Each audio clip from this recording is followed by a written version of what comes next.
All right, you guys, this whole thing is called Trial and Error for a reason. Not just a clever play on trial and error, because let me tell you what, this past Saturday, had a great time doing a podcast with a couple of boys. We had Zach Davis, Brett Martinez, a.k.a. Chops, and Chad Stocking. You've heard him on here before. He was the side comment guy, but things went horribly awry. We had a great time talking, but there's just a lot of yak, and a lot of drink, and maybe a little too much, and the whole thing ended up sounding like shit. So I boxed it. But I'm going to tell you guys, I'll do a podcast on what could have been done better, because this whole thing, like I said, not just a clever name. We're getting better every time. Trial and error. I tried it. You lose! That f***ed up, having this many guys or not taking control, but it doesn't matter, because we're learning from it and we're moving on. So anyways, because that happened, I'm scrambling. I'm doing another, I'll spare you the hope solo podcast. It's just me, your boy. And I was thinking to myself, what am I going to do different? Wow. What am I going to do? What kind of content am I going to spew into the airwaves that's different from everybody else, all other 5 trillion podcasts out there? How is Trial and Error, the tap, gonna be a little different? Well, I was thinking, I said, well, I mean, I know movies pretty well. It doesn't mean shit to everybody else in the world, but it means something to me. So guess what? I'm gonna start recapping some movies with vigorous detail, because too oft do I say, I mean, too often in general, but do I ask somebody, have you seen XYZ movie? Because I reference movies all the time. It's my life. It's in my genes. Not the denim. I just love it. I hope people connect on a deeper level through that reference, but more often than I would like. No, I haven't seen that movie, is the response. So I'm appalled. And it's time for me to stop just talking about it and do something about it. And by do something about it, I mean talking about it. That's what's going on here. That's why I'm doing something about it. It's a great line. Let's make posters of that. Anyways, so movie recaps, vigorous detail. What's the first movie? People that know me would say it's going to be Dumb and Dumber, but I'm not emotionally prepared for that, because I want to give that my all. Not that I'm going to not give it my all for this one. It's just Dumb and Dumber is my favorite movie, and I just came up with this idea today. I just came up with this idea today to do these vigorous movie recaps, Y'all like it. I guarantee it. I'm just going to start slurring my words and thinking I'm funny. And but we'll see. You guys will be the judge of that. But the movie I want to go with, something easy, something low-key, but had a huge impact on my childhood and my liking for Egyptian mythology. And then that led to history and then other mythologies, all these gods, all these amazing superhero-like characters that these other cultures have created. These OG Stan Lees, you know what I'm saying? Let's go.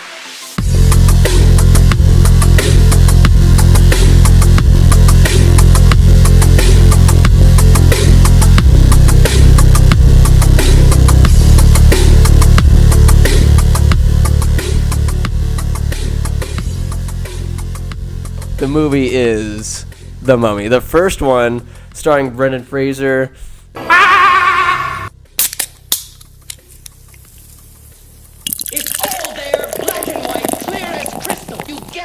Nothing. You lose. Good day, sir. Okay, so I paused for a minute to pull up IMDb, and of course I had the year 1999. Duh. And I know these things. You can call me a liar.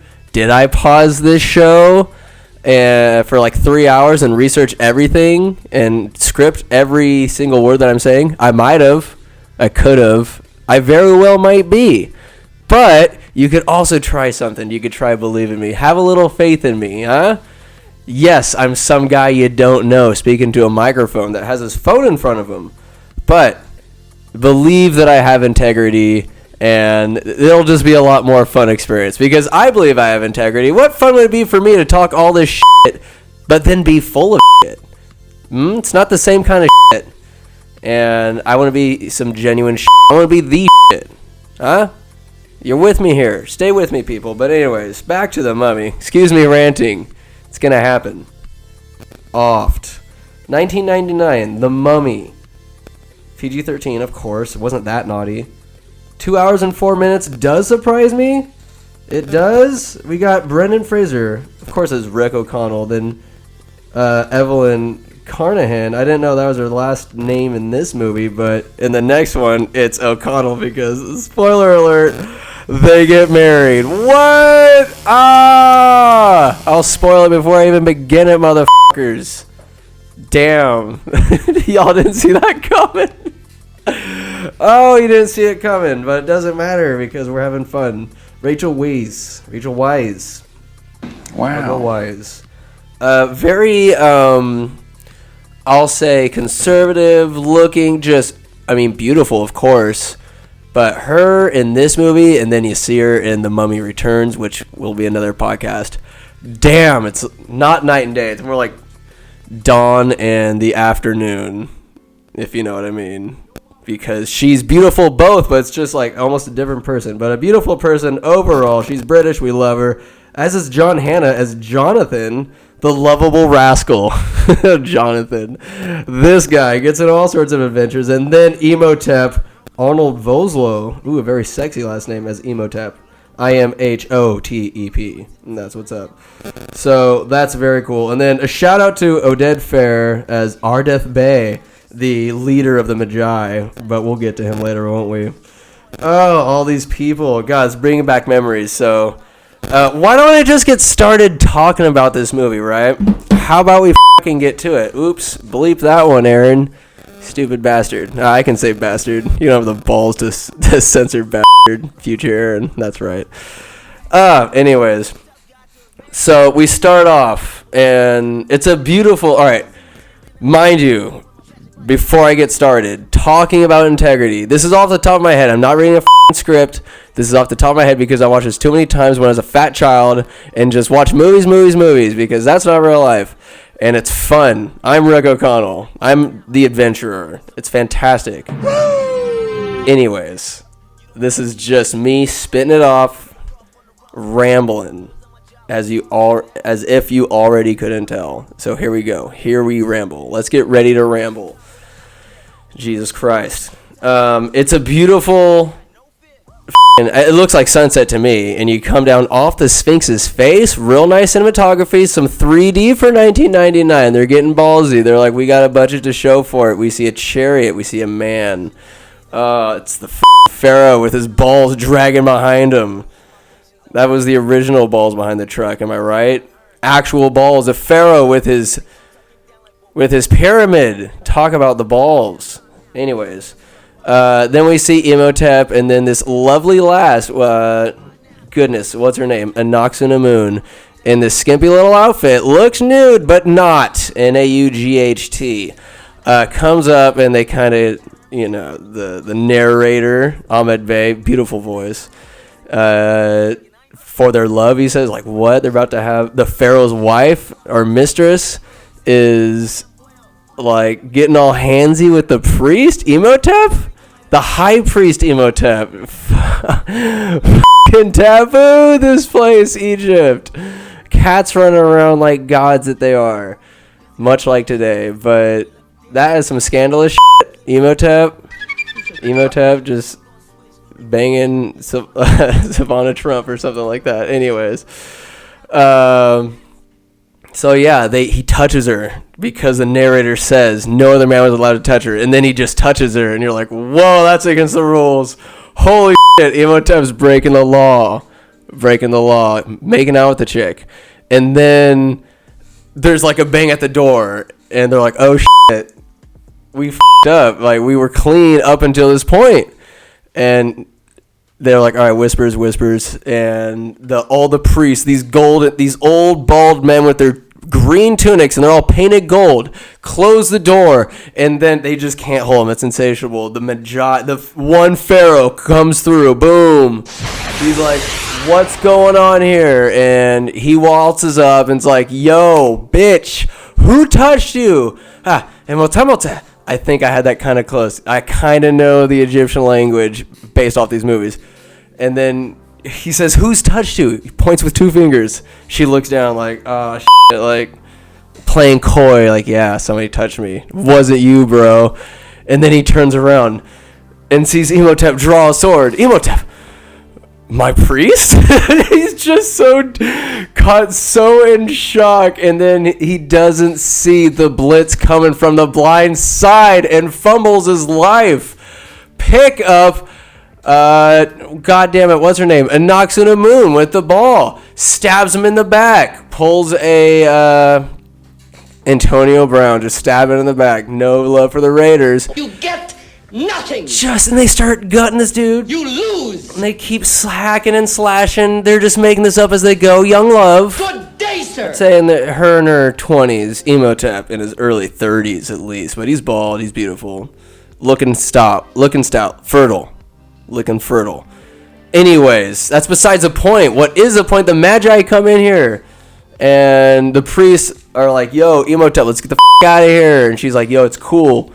Like, I got this. And he's like, I'll resurrect you. Like, already knowing that, like, all right, you're going to die. He's just thinking ahead of time. Like, Imhotep's a planner. You're going to die. Like, there's no question. Duh. There's no way they're going to take her prisoner. Well, she said, like, she's just f***ing crazy enough to kill herself. And he knows that. This bitch is crazy. And so am I, says Imhotep. Wow. She does kill herself. My body is no longer in this temple. And then they completely skip a dramatic scene where they say Imhotep and his priest stole her body out of the crypt. I can't imagine that was just some common affair, but, you know, woe is me. Takes her to the Forbidden City. The name escapes me. You shot me in the ass. Amenoptera. I got it! Talking the name, let's go! Sandwich. Alright, anyways. Take her to Amenoptera.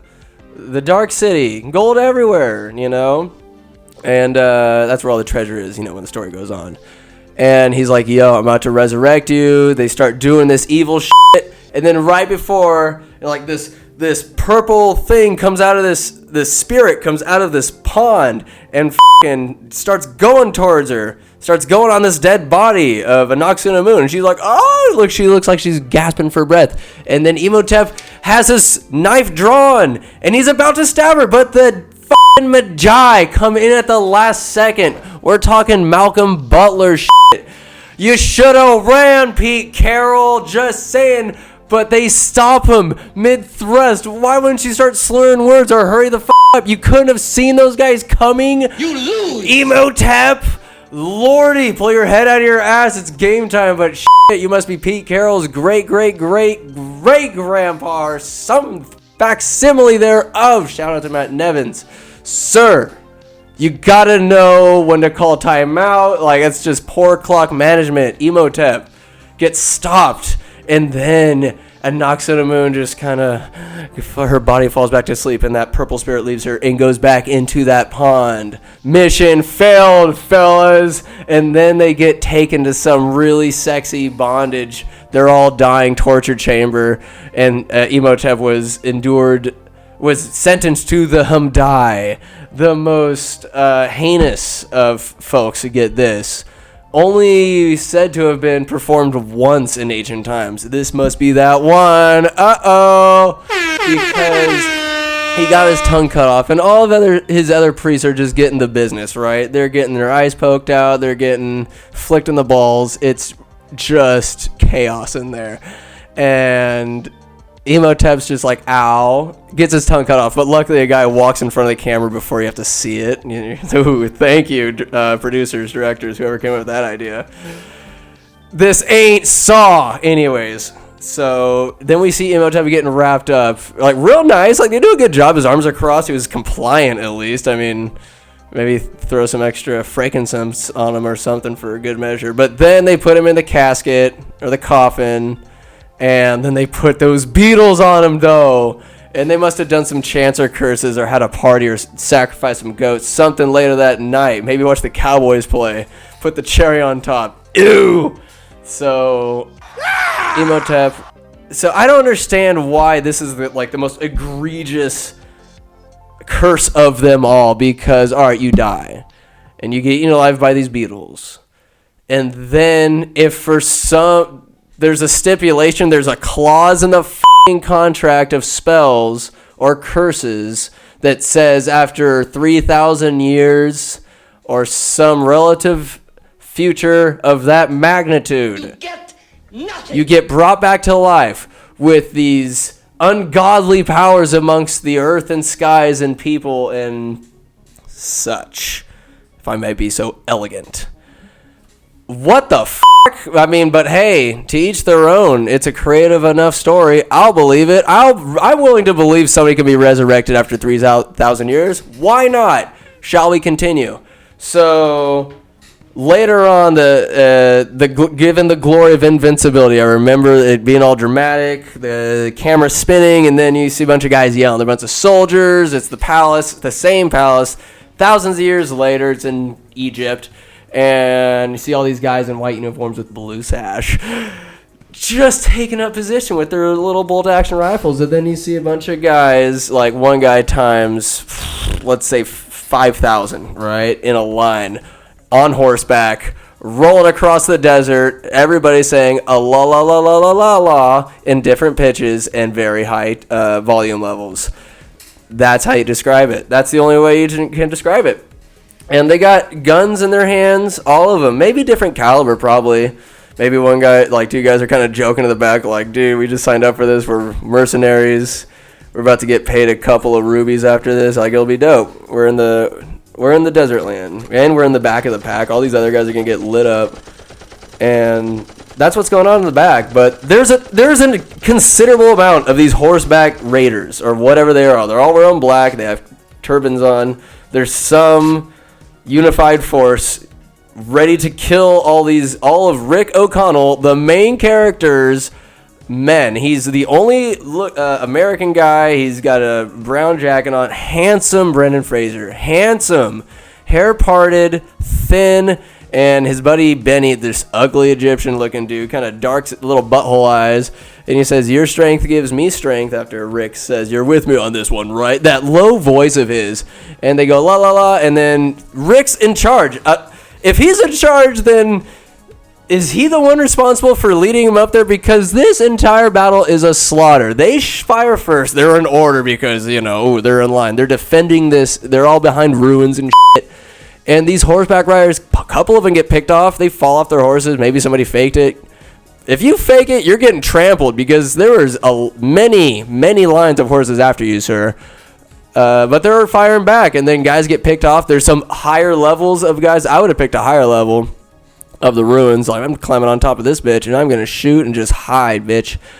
And it was just absolute massacre. The guys rode through. They start drawing their swords. Guys are running away. Benny just leaves right in the beginning, leaving Rick. Rick fights bravely, and he's running back. He's retreating. Everybody around him's dying. Chaos ensues, and then he's like, he's backing up. Oh, and there's two pillars on either side. He's on this little pathway, backing up. Kill it. Bam. His KD ratio is many to 0. It's like 20. He's killed a lot of people. He's like, screw this rifle.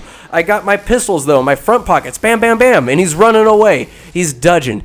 Dodge, duck, dip, diving, and dodging it. Got them all. And he's hiding, like, just bam, bam, bam, bam. Out of bullets. It. I got 2 more guns in my back, though. And he keeps firing. Then he just gets cornered. And he's like, oh, shit. Like, it sucks.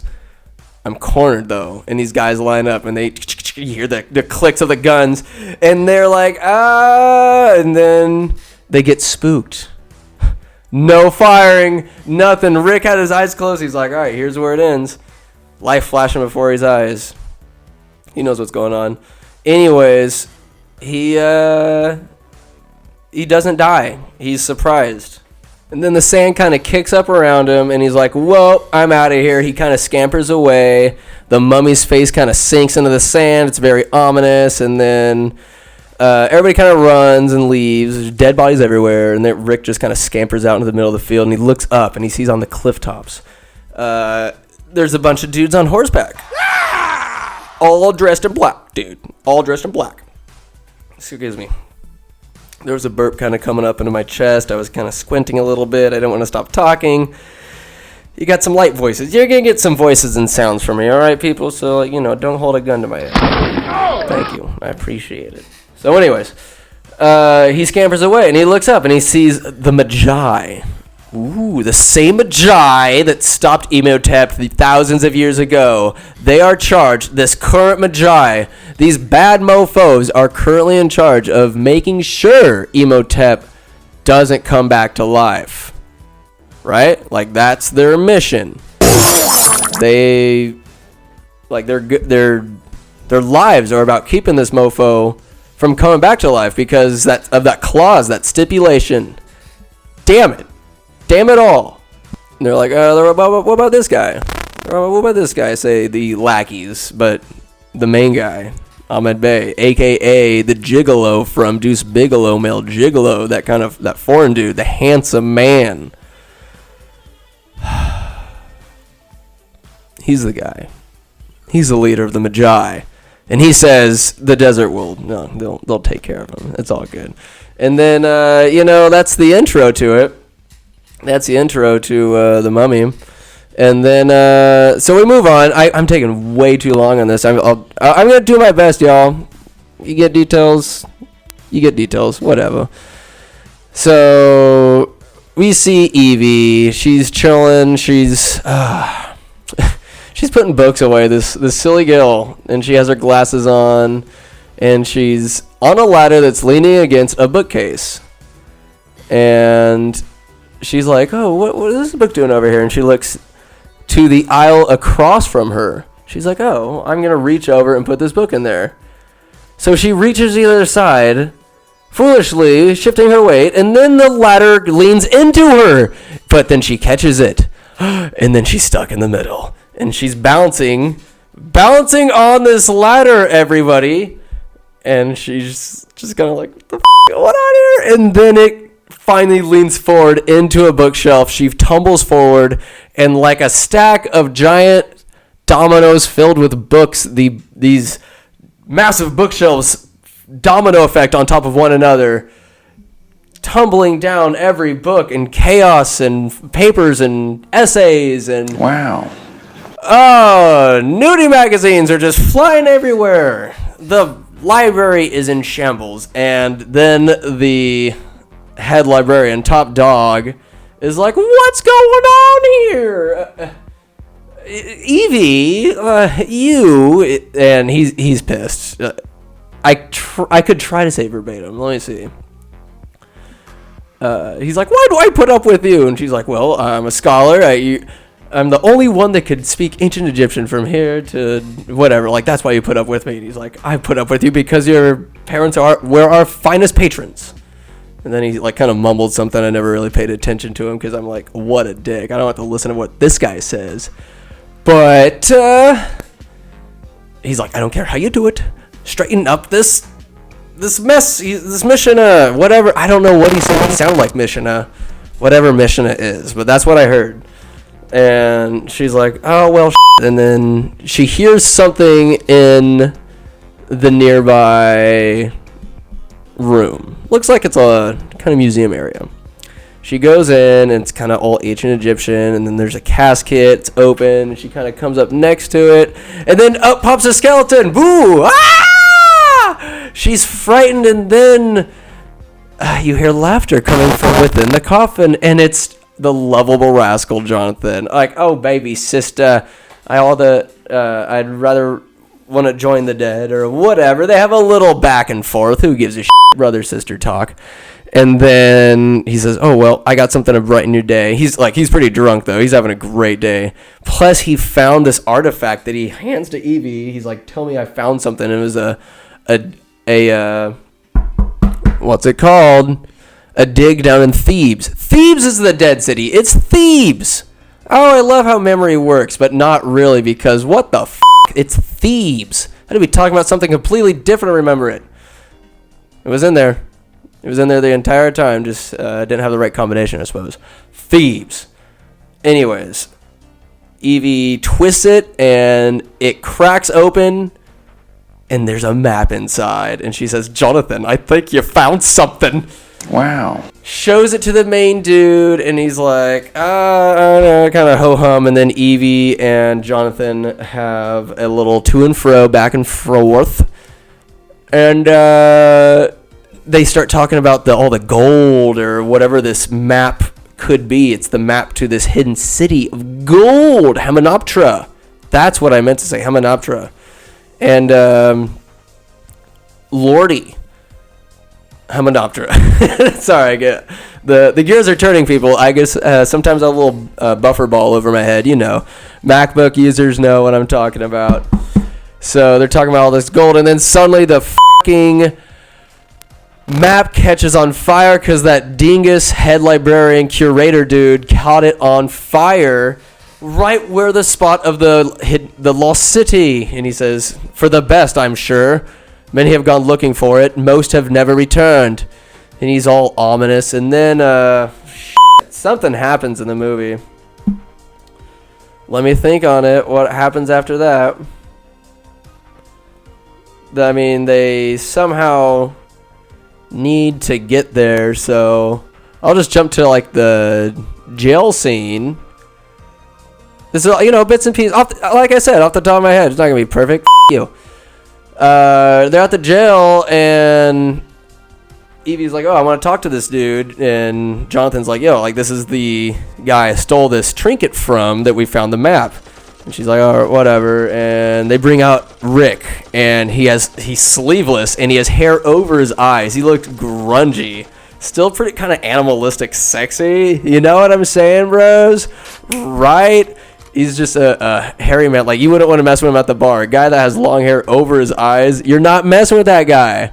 You lose. I'm sorry. He's loco. To have hair over your eyes, something's got to be, you know, loose.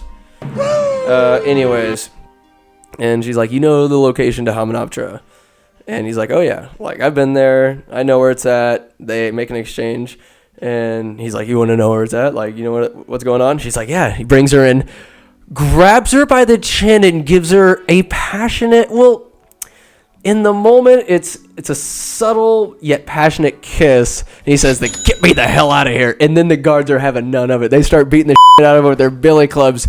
Wham! He goes, "Do it, lady." Wham! And then brings him back, shut the door, and she goes, "Where are they taking him?" Wait, before that, sorry. He goes, "Wait, do I know you?" And Jonathan goes, "Oh, I just have one of those faces." And then he punches him in the face. Whammy! And then the guard goes, "Wow!" A shot with a billy club, teach you a lesson, brings him to his knees. But Rick O'Connell gives a look of his face right before he gets hit of like, he knows what's coming. Ah!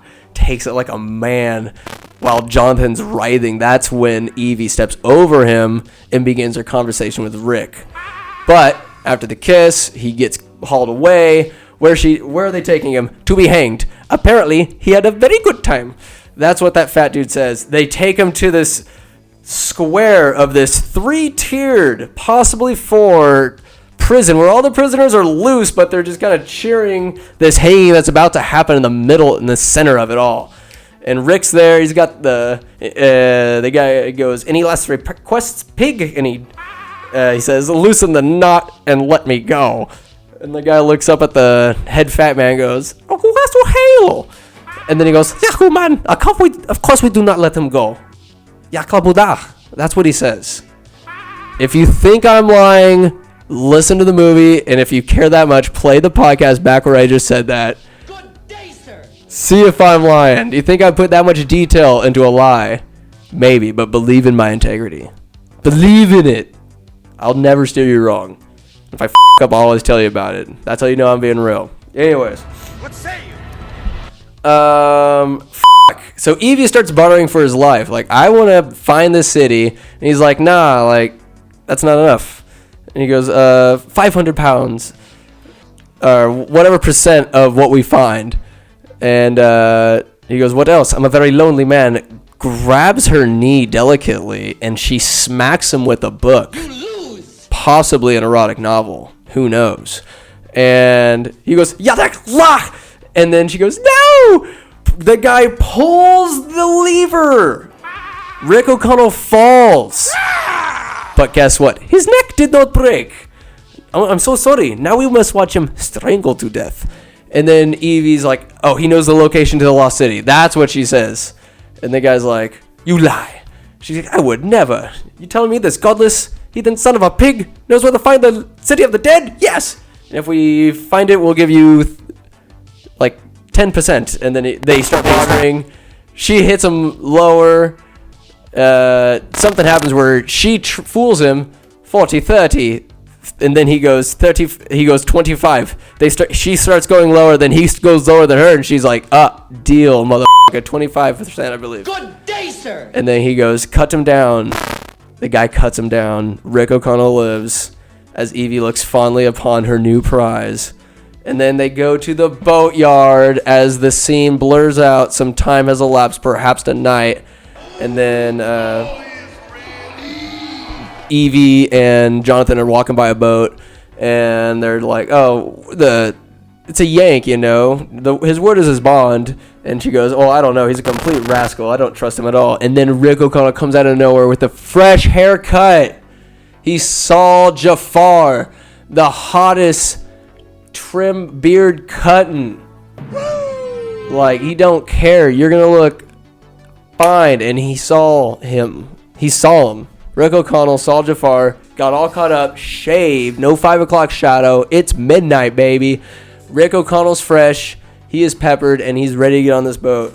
And they get on the boat, and, you know, they talk a little bit, and then they meet the Americans. Jonathan's gambling, and they're like, yo, they figure out happenstance, we're going to the city of the dead. What about you? He's like, who said we're going? And they all point at Jonathan. He does. Big talker. I'm a big talker, so I can empathize. Sometimes it slips. It slips, dude. It's hard. Like, it wants to get out. Who are we to stop information from getting out? Anyways, they start betting like, what makes you so confident, sir? Like the British guy, a.k.a. Richie Rich's butler, Cadbury, plays this guy. And golly gee willikers, he's like, what makes you so curious? He's the red hat guy. The little, looks like the red Solo cup on the back of his head, those kind of hats with a little string attached to it. That's how I describe it. So they make the wager, like a couple $100 for whoever finds the city first. Fucking Magi start attacking the boat, right? Benny's on board. Turns out he's the guide for the Americans. There's a big gunfight. They get off. Like, I could go into greater detail, but I gotta shorten it. Anyways. They get off. Hey, O'Connell, we got all the horses. And then Rick O'Connell yells back, hey, Benny, you're on the wrong side of the river. Boom, scene ends. Benny's defeated. People get shot, but it's a great gun battle. Rick O'Connell's brave. And, it's a key, we find out. But they get to the city. There's a big old race. It's a big time. You see a little Rick flirting with Evie when they get the camel. He's like, ooh, she's wearing some diaphanous cloth over her face. That's hot. Anyways. They get to the city. Turns out Evie wins. They start racing through this mirage because Hominoptero. Wow. They start digging. Emotep, like this sarcophagus falls. Like they see the sunlight coming through the cave and it's bouncing off all these mirrors. It's fabulous. Wow. And then they're digging and Rick finds another sarcophagus. Turns out it's Emotep. And then, like, after this brief encounter with the Americans, they all point guns at each other. Like, oh, there's other places to dig. They're like, it's, a little brush in, whatever. But there's increased attraction between Rick and Evie. Like, he's growing a fondness from her, giving her some tool, like a toolkit. And it's Jonathan and then the fat guy, the prison guy. For some reason, he came along to protect his investment, he said. And they find it. They camp for the night. After the Americans find these sarcophagus, like these jars, they find out who it belongs to. After they find them, I think they find the mummy like soon after. They open it up and he's still juicy. Jonathan and Rick say simultaneously. They find out like it's Emotep and they're like, oh, this guy must have been something very naughty because they find the beetle skeletons, like the leftovers and shit. And like they kind of find out who he is. The Americans make fun of him because they found this treasure, all these jars. Even though by finding them, the main guy, the Richie Rich's butler, reads on the script like, "Oh, Satie was no fool." Like It's like, don't open this. Like, they're expecting booby traps. Like, he's able to read. And he's like, send the workers. And then they open up the sarcophagus. And it sprays him with, like, this pressurized acid. And they're just melting to death. Like, it's this awful scene. They're just melting in front of him. Ew. Anyways, the Americans get the jars. None of the diggers get the jars. They're just there to die. These serfs. Peasants. Anyway, the peasants never get any love. But they get some love here because as it goes on, they keep camping. They find more. They get closer and closer. They find the Book of the Dead, the old guy, and then Evie like takes it away. And then there's like fighting that goes on. The Magi come. People are getting hacked up. There's shots. Rick and Evie are drinking before this, and they get pretty close. And Evie's super drunk. Rick's teaching her how to fight, and they get pretty close. They're talking. They're about to kiss, and then she falls asleep. After that, fucking Magi are attacking. Bam, bam, bam. People are getting hacked up. The Americans come out. They're ready to fight. Whammy! All these foolhardy, gunslinging Americans, and all these Magi are getting got. All these workers are getting got. None of the real main characters get killed. All the B-roll actors, they get the business. It's unfortunate, but they can show up as a townsperson later. Who are we to know? But anyways, Otis, like, Rick O'Connell, like, spins. He's having like a sword fight, like gunfight with Otis, and he pulls out a stick of dynamite and he lights it, and it's hissing. Then he's like, oh, stop. Not Rick, the other guy. He says, we will shed no more blood, but leave this place or die. That's what he says, and Rick pulls off the wick, not the John Wick. Ooh. Wow. And the Magi leave. And do they heed his warning? No, because eventually Evie reads the Book of the Dead, and a gust of wind comes, and then Imhotep comes alive. Uh-oh. And no, you must not read from the book, says Richie Rich's Cadbury. Richie Rich's Butler Cadbury. And then the swarm of locusts comes out of nowhere and just starts harassing everybody. Everybody's freaking out. Nobody's keeping their composure except for Richie Rich's Butler Cadbury. He's like, what have we done? He's hugging the Book of the Dead. Locusts everywhere. All the Americans running around. And then out of nowhere, the fucking beetles start eating people up. And then the guy with the glasses falls, loses his glasses. And then turns out Imhotep's lurking around. And you see him go, oh! And he just gets the business. They took my tongue and my eyes because Evie gets separated from Rick and Jonathan. They're running away from the beetles. You see a worker, he trips and falls. You got to see what they're capable of. They eat him, and those beetles were a lot bigger threat when I was like 8 or 10 back in the day. Let me tell you what, but never came across them. Thank the Lord. But anyways, yeah. What happens? Evie gets separated, and then out of nowhere, Imhotep pops up with his eyes and his tongue. He's like, oh, Noxuna Moon? Question mark. Like, he's mistaking Evie for a Noxuna Moon. Okay, you crazy bastard. It's only been a couple thousand years, but he's this walking corpse. Then out of nowhere, Rick's like, Evie, all right, we gotta get out of here. He looks at the mummy. He goes, whoa! And then the mummy's like, rah! And then Rick goes, rah! And shoots the mummy with a shotgun. Oh, shit!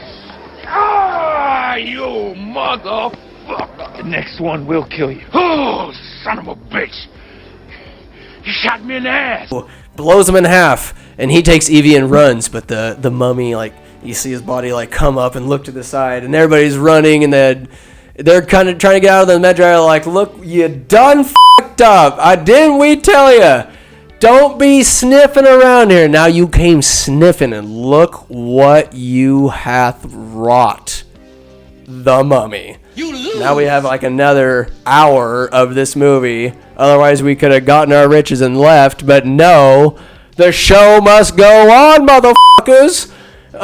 He's like, we're going to go figure out a way how to kill him. You about to go in there. You know what you're up against. You about to go in there with guns. You know it's futile. What the f*** are you doing? We're going to figure out a way to kill him. You foolish foolish brave men. Oh my word. Hope you have sons. Huh? Carry on the line. Because you're done. But anyways, it goes on. The Americans, like, they're distraught. Everybody's freaking out. Life's about terrible. The Americans know the mummy's coming to get them because they have the jars. And they're like, shit. Like, everything's bad. Everybody's drinking. They're like, oh, Rick's like, oh, how's your boy? He's like, oh, he has his eyes and his tongue ripped out of him. He's like, oh, he's like, shit. Like, it's ominous. Everybody's like ready to leave. Well, they all take a shot, and then everybody simultaneously starts spitting out their drinks because at that moment everybody's drinking. And then Jonathan's like, oh, Jesus, what is that? It tastes just like, and then Rick goes, blood. And then Jonathan gets all holier than thou, as if we're, and then the rivers ran red as blood, quoting the Bible or some facsimile thereof. And yeah, it's everybody's appalled. Blood, every all drink is turned to blood. It's just heinous, icky, this happening, but it happened. And maybe it's just for that second. I don't know if it's like that. I don't know if it cools down or it turns back to normal. That's just bizarre. Didn't really look like bud, to be honest with you. Gonna look like punch, but who am I to say? Strawberry tea, at least. The American ones they're in their room, and they're like, oh, go get me some. They're just chilling. They're kind of antsy because they're trying to stay safe. Meanwhile, the butler, Richie Rich's butler, Cadbury, he's hustling around, and then like outside, just freaking out with the book. And then everybody's like, he's just hustling around town, but you see the mummy coming after him. Ooh, you see like an eyeball checking after him. There's a happening. I'm not sure if this is in order, but the guy with no eyes and no mouth, he's on this chair, and Benny's like swaying him because Benny forms this alliance with the mummy. Like rewind back to when they're just kind of running around the Amenoptera. Benny's like starts speaking all these religions, praying for his life because the mummy corners him, and then starts speaking Hebrew. Brings up the Star of David. He goes, the language of the slaves, says Imhotep. I may have use for you just immediately. All right, I'm not going to kill you. Anyways, Benny's his bitch, and he says, your reward will be plentiful. He holds out all this gold he's been keeping in his gooch for 3,000 years. Just beautiful, cleansed. Must have been a clean gooch. So Benny's just kind of saying, oh, well, Imhotep, like, Prince Imhotep appreciates your offering, but he requires more.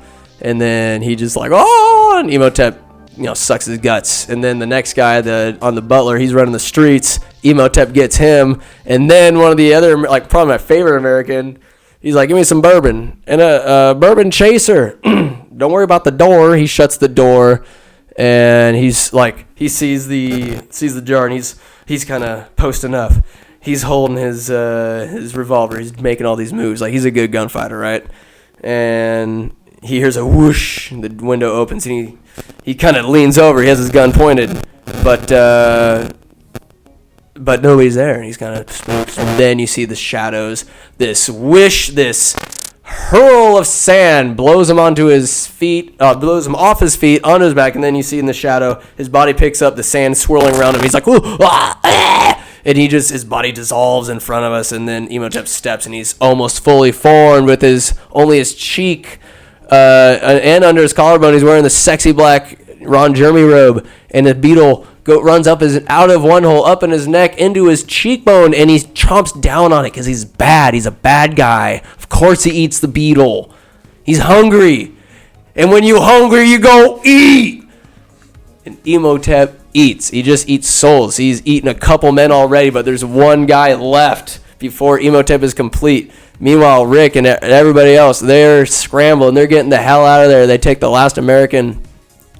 They go to this one temple to start reading. Like, they need to figure something out, like where the tomb of Amun-Ra is, because they found out Anubis Horus. Find it at the foot of Horus, and take that, Benbridge scholars, he says. Patience is a virtue because all these people under Emotep's control start coming after them. Let me tell you what, boils and souls, because all right, I'll tell you what, all these, I skipped an interrogation with Benny and Rick, but all the plagues of Egypt start coming. The rain, the hail, and the firestorm. It's just going crazy. All that's happening. Like it's chaos in Egypt, right? It's just chaos. You don't pay your taxes, they start coming back to bite you. This is what happens. It's Black Friday. Boils and souls. They're under Emotep's control.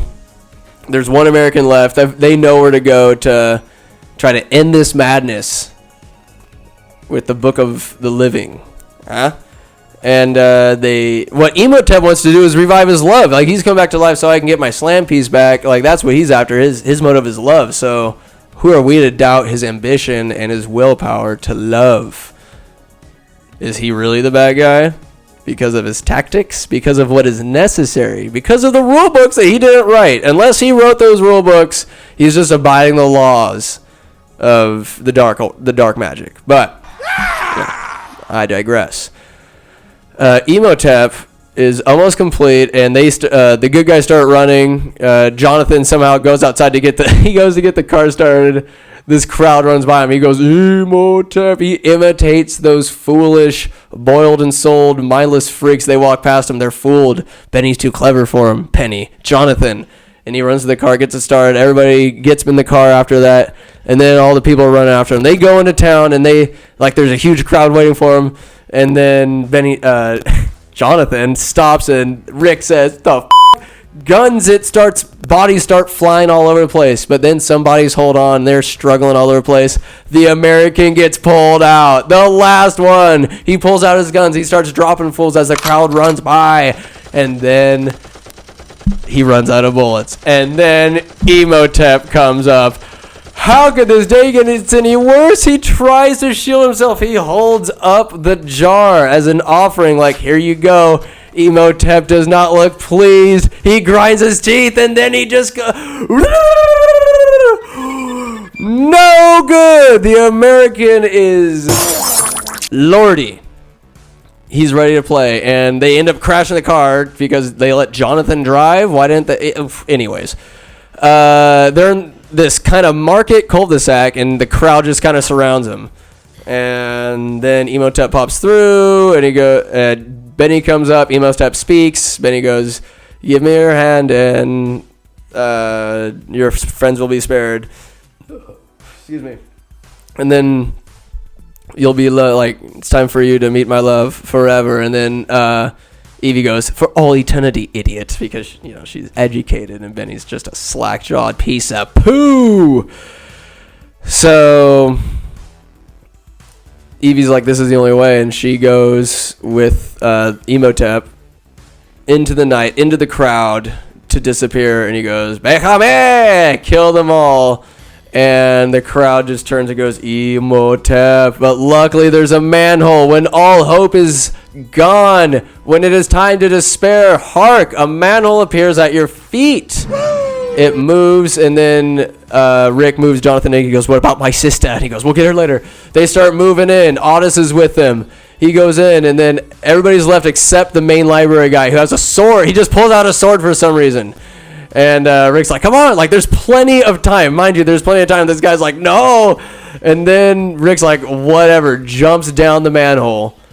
And meanwhile, there's still 10 yards in diameter for this guy to have escaped. But no, he opts to die a miserable death of tickling and just wet willies, flicks in the nuts, and Indian burns. Ew-wee. Terrible. So the next scene, they go to this airfield where they see this dude Winston, this old air pilot. It's right after World War I, and he's just old guy. He's like, I wish I went down with my comrades. He's just this drunk pilot, English pilot. And Jonathan and Otis hang on to the sides of this plane, just like the plane from Indiana Jones in The Last Crusade. Him and his dad are in this two-man plane, open cockpit, with a gunner on the backside. Rick O'Connell's in the gunner, and they're flying Dominoptera, and then out of nowhere, Benny and Evie get tossed onto the sand dunes, and then Emotep walks up and he starts controlling the sand. He makes his face. He's like, whoa, whoa. He's just showing these powers over this sand, and Rick just starts shooting into his face. Cool. Like, you're shooting sand, bro. Wasting the ammo, wasting the taxpayers' dollars. But hey, you do you, Renegade Rogue O'Connell. But anyways, that's futile. They crash.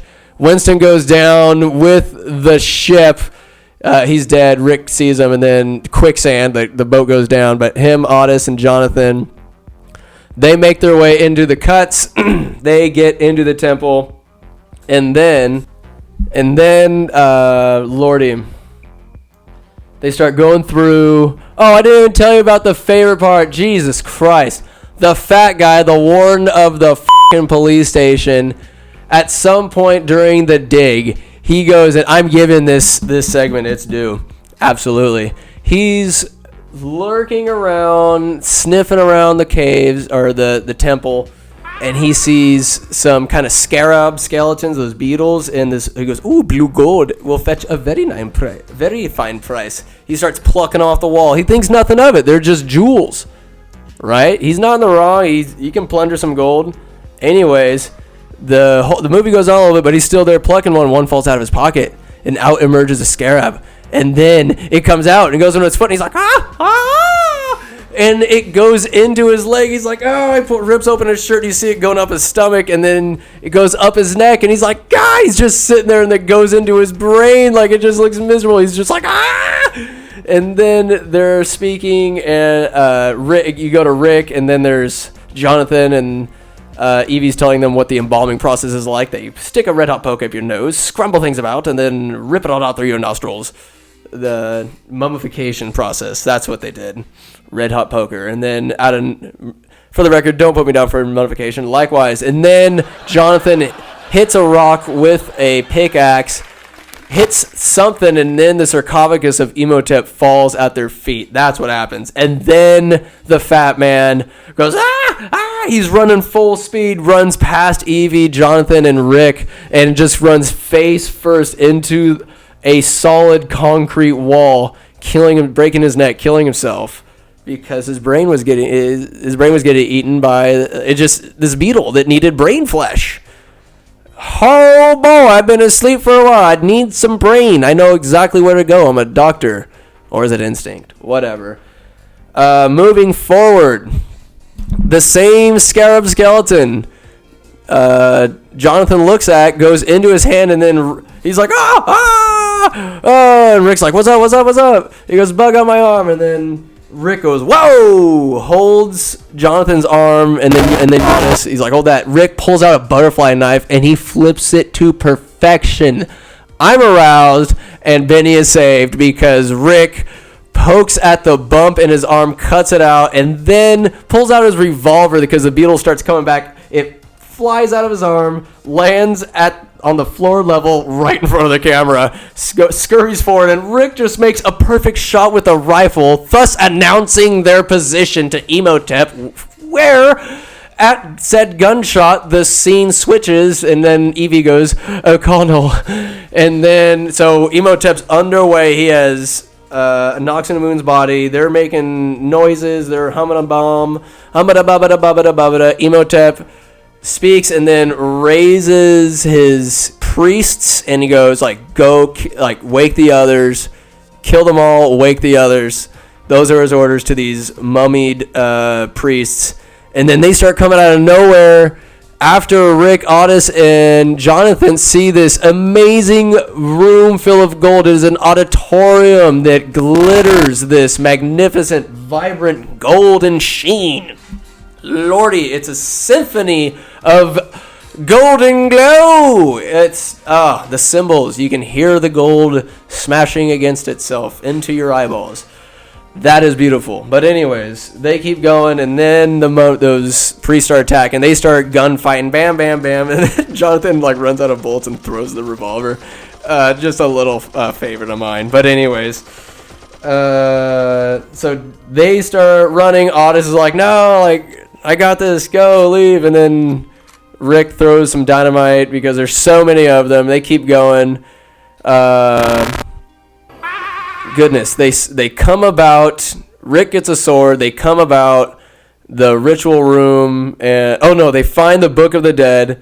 Then Rick and Jonathan come into the ritual room. Evie's laying right next to Noxuna Moon. The mummies are around him, and then motherfucking Emotep summons these super soldiers, these big timers that don't abide by the laws of physics. These soldier mummies that have these bent swords and spears, and it's incredible how they just crawl on the walls and they're attacking. Like Rick has a sword, he's fighting them off. He's the hero. He can fight them off. He's good. They almost get him, and then at the same time they're attacking Rick, he's holding them off. He's the distraction while Jonathan is reading this counter curse on the Book of the Dead, Book of the Living, because he has the key, that twisting key that opened up his sarcophagus, that opened up the Book of the Dead. He's like, Evie, I got it. And Rick like fights off all those mummies, and he starts healing up everybody. And then it's Emotep, Jonathan, and Rick. And Rick cuts off his arm, and Jonathan, because he's a rascal, snags the key. And then he opens up everything. He opens up the book, and he starts reading the counter curse. Meanwhile, Noxuna Moon is up and about. She's trying to kill Evie. And Jonathan reads part of the spell, and then out of nowhere, he summons the maybe it's another god. Whoever it is, it's a god on a chariot of 4 horses. This purple blur comes out of the wall and then takes Emotep's like soul, his power. Ah, yes, it took his immortality away. And then Rick, it drives away, and then Rick's like, oh, I thought you said that was going to kill him. And then before that, Jonathan, what the did he do? Jonathan sets another counter curse to tell those super soldiers, Vakushka Noxuna Moon, because he says it just in time to stop the soldiers from killing Rick. Vakushka Noxuna Moon. The soldiers go and they kill Noxuna Moon, and then Emotep's all sad. Noxuna Moon! And then they take away Emotep's immortality, and in the last second, Rick guts Emotep with his sword as he is holding a chest, like his hand to Rick's throat. It is dramatic. Evie says he's mortal, and he's like, huh? And then Emotep backs up. He's like, what the f***? He steps into that purple puddle, and all these faces start consuming him, and he's like, and he says these words, and Evie says, death is only the beginning. That's what he means. Death is only the beginning. Could that be an allusion to a sequel? Possibly. Absolutely. Proven to be so. Anyways, that's going to be another podcast, because this one ends merrily because they get up, all is well, they survive the encounter. It's Evie, Jonathan, and Rick. They step out, they get some loot, right? They bring out a little bit. No. Like Jonathan wants to, and in the meantime, Benny's been like setting up this one camel with hella gold. He's been going back and forth doing the legwork, and then it's time to go. Benny is walking through the cave, and as he's hauling this giant bag of gold, sets it on this like lever. This one random lever just happens to be the self-destruction button. Sets it on there, and it goes down, and he's like, what the f***? And then he picks up the bag, and he starts hustling because everything starts shaking. And that's exactly right after they killed Emotep, and it's like ready to go. Like everything starts shaking. Time to get out of here. So it's a dramatic finish. They start running, and they start going through the temple. Rick and company get through, and then there's a part where they get into this door, and then in front, like behind them, the ceiling is coming down, and then Benny's falling after him, and he just ditches the bag of gold because it's holding him down. Rick, like a good man, he turns around because Benny's like, oh God, no! He comes down, and then the roof closes right in front of Benny, and Rick couldn't get to him. He's like, all right, goodbye, Benny. And then Benny, because he has a torch, he gets back in time, escaping death narrowly. He does that time and time again. His ending comes because he's in there, everything gets darker, and you see one beetle, and he's like, shish me. He starts wagging it at the at the Beetle, and he doesn't get it done because the Beetle's boys, they start coming in all directions, and while Benny's torch is running out, so is his lifetimer because the candle goes out and you hear, ah! And then you hear the Beetles start coming over and eating his flesh, eating him alive. Whammy! You lose. Boom, that's the end of that sucker. Meanwhile, Rick and company are running out. There's sand going everywhere. There's ruins falling about, and they dodge, duck, dip, dive, and dodge their way back to the camels, escaping death. And they get there, and then Rick is like, Jonathan's like, oh, he's out of breath, and then a hand touches him. Oh, they turn around, and it's Otis. He's like, what's good? He's got his arm in a sling. I guess after taking care of those mummies, he's like, well, my job here is done. Those guys couldn't possibly need any more help. So he's out there, and he's like, all right, thanks, guys. And Rick's like, yeah, for sure. And, like, Evie's on him. Like, they're going to bang for sure. Like, they're a thing now. Rick and Evie. Reevie. Or Ick. Evic. No. Reeve. I'm sorry. Anyways, they get on a camel, and Jonathan, like, he was bummed out because he got no gold. That greedy motherfucker. He was running through the temple. He's like looking out all. He's stopping, and Evie's like, "Let's go!" Like to come back and get him. And then Jonathan's like, "We didn't get anything," and Rick's like, "Oh, we have everything." I wouldn't say we came out with nothing. And he gives Evie a big old smooch, and Jonathan's like, "Oh, please!" And he goes up to the camel. He goes, "How about you, darling? Would you like a little smoochie?" And the camel's like, "Nah!" He goes, "Oh!" And then they start riding into the sunset, and then as the camera pans back or zooms out, the glimmer, the distinctive shine, a ding, a little hiss around a golden plate hanging out of a giant sack of gold hanging over the camel's rump. They did get fortune, they just don't know it yet. That, ladies and gentlemen, is the end of this hour fucking long recap. That is not a recap, that is nonsensical, but hey, if you could listen to that, then howdy doody. This one was in honor of Brad Case because he loves the Mummy, I love the Mummy, and it inspired so much for me, like just especially the Mummy Returns, that you get into the gods like Anubis. I just thought that was so cool, and it just kind of broadens your imagination. In case you didn't know, I'm all about that shit. So if you put up with it, thank you so much for listening. I appreciate it, and I hope you believe in my integrity, because that off the top of my head, that was just all recap. Yes, it was all out of order, but it's just weird how memory works. I'll have another podcast on memory.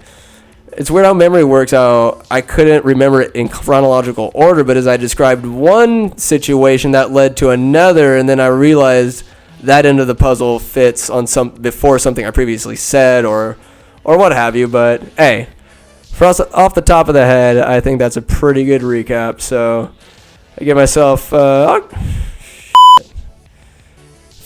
Owen Wilson. Wow's mother flowers. That's what's good. Wow. And wow, I'm gonna do these more wow, often. We'll see. Wow. It only took a freaking hour to do this. Yeah. So, all right, ladies and gentlemen, thank you for listening, and until next time. You lose. Good day, sir.